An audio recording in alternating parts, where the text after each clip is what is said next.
इस बीच आपको बताते चलें कि ईरान पूरी मजबूती के साथ लड़ रहा है और ईरान में सिक्योरिटी काउंसिल के सेक्रेटरी अली लारिजानी ने एक्स पर दावा किया है कि मुझे इत्तला मौसूल हुई है कि मुताद्दिद अमरीकी फौजियों को ईरान की अफवाज ने कैदी बना लिया है। जी हां, यह बड़ा दावा दरअसल ईरान के बड़े लीडर अली लारिजानी की तरफ से एक्स पर बाकायदा उन्होंने लिखा है कि मुझे यह इत्तला मौसूल हुई है ईरान से कि मुताद्दिद अमरीकी जो फौजी हैं उनको ईरान की फौज ने कैदी बना लिया है और उन्हें एक तरह से यरगमाल बना लिया गया है। खुद अली लारिजानी ने एक्स पर यह बयान दिया है। और इस बीच वहीं पर ईरान के एक और बड़े leader foreign minister Abbas Araghchi के मुताबिक ईरान के इक़दामात में शिद्दत की जिम्मेदारी दरअसल अमेरिका पर आयद होगी, यानी जितनी शिद्दत के साथ ईरान पर हमला किया जाएगा उससे कहीं ज्यादा शिद्दत पर ईरान एक तरह से इजराइल और अमेरिका को यानी दुश्मन को जवाब देगा। और ऐसे में अब्बास अराक्ची ने साफ तौर पर अलल ऐलान यह बयान दिया है। उन्होंने कहा है कि अगर ईरान को और ज्यादा मजीद या सख्त कदम उठाने पर मजबूर किया गया तो उसकी जिम्मेदारी अमेरिका और इजराइल पर एक तरह से आयद होगी। और इस बीच आप देखिए कि पूरे मशरिक़ वुस्ता में हमले रुक नहीं रहे हैं। पड़ोसी ममालिक पर दरअसल लगातार हमले हो रहे हैं, लेकिन ईरान ने एक बात यहां पर साफ कर दी है। ईरान ने कहा है कि पड़ोसी ममालिक पर हम हमले नहीं करेंगे जब तक कि वहां से कोई हमला नहीं किया जाता है। तो ईरान ने यह बात साफ कर दी है, क्योंकि ईरान ने पहले भी यह कहा था कि मशरिक़ वुस्ता में या मिडिल ईस्ट में जहां जहां पर ईरान ने हमला किया है यह दरअसल जो मशरिक़ वुस्ता के ममालिक हैं, जो अरब ममालिक हैं, उन्हें टारगेट नहीं किया जा रहा है, बल्कि जहां पर अमेरिका की तंसीबात हैं, अमेरिका का साजो सामान है, अमेरिका के सिक्योरिटी फोर्सेस हैं, इजराइल के जो अलायंस फोर्सेस या उसके जो अलायंस ममालिक हैं, उन्हें दरअसल टारगेट किया जा रहा है। और इस बीच ईरान ने यह भी साफ कर दिया है जब तक मशरिक़ वुस्ता का कोई मुल्क हमला ईरान पर नहीं करेगा तब तक ईरान भी कोई जवाबी कार्रवाई एक तरह से नहीं करेगा।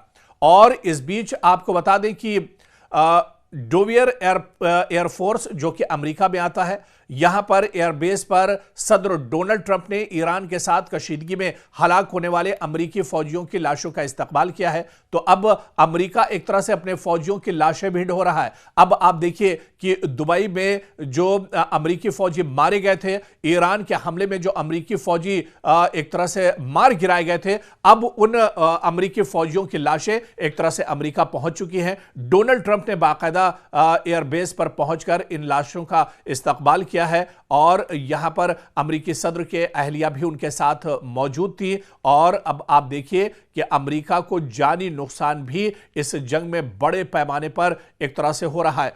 डोवियर एयरफोर्स बेस से मौसूल होने वाली तस्वीर में सदर डोनाल्ड ट्रंप को अमेरिकी परचम में लपटे ताबूतों को फौजी तैयारे से उतारते हुए फौजियों को सलाम पेश करते हुए देखा जा सकता है। तो अब अमेरिका अपने फौजियों की लाशें एक तरह से ढो रहा है। हालांकि इसकी उम्मीद अमेरिका को बिल्कुल नहीं थी और अमेरिका यह मानकर चल रहा था कि हम जैसे ही जंग शुरू करेंगे ईरान एक तरह से हथियार डाल देगा, लेकिन ईरान ने यह साफ कहा है कि वो शहीद हो जाएंगे लेकिन दुश्मन को पीठ दिखाकर या हथियार डालकर नहीं भागेंगे।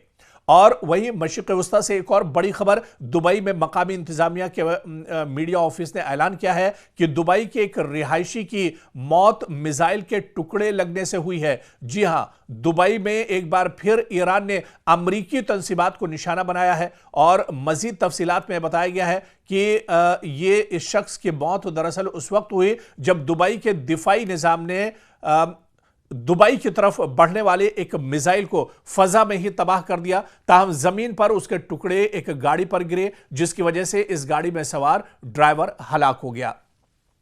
तो ईरान लगातार जहां जहां मशरिक़ वुस्ता में अमरीकी तंसीबात हैं उन्हें निशाना बना रहा है। दुबई में यह लेटेस्ट हमला है जो ईरान की तरफ से किया गया है। और इस बीच सऊदी अरब से भी खबर है। सऊदी अरब की वजारत दिफा की जानिब से एक ऐलान में यह दावा किया गया है कि अल खुर्ज के करीब वाक़े शहजादा सुल्तान एयरबेस की जानिब एक बैलिस्टिक मिसाइल दागा गया। ताहम यह मिसाइल एक गैर आबाद इलाके में गिरा, जिसकी वजह से एयरबेस को कोई नुकसान नहीं पहुंचा है। तो अब इस पूरी जंग की धमक एक तरह से सऊदी अरब तक भी पहुंची है। सऊदी अरब में भी जहां जहां अमेरिकी तंसीबात, अमेरिका के एयरबेस है, उसे लगातार ईरान नुकसान पहुंचा रहा है। और वहीं बहरीन में अमरीकी फौजी अड्डे को मिसाइलों के जरिए ईरान ने निशाना बनाया है। ईरानी फौज का दावा है कि ईरान में पासदाराने इनकलाब की जानिब से जारी बयान में कहा गया है कि उन्होंने बहरीन में वाक़ई एक अमरीकी फौजी अड्डे को मिसाइलों की मदद से निशाना बनाया है। तो बहरीन में भी लगातार जहां पर अमरीकी तंसीबात हैं, अमरीकी अड्डे हैं,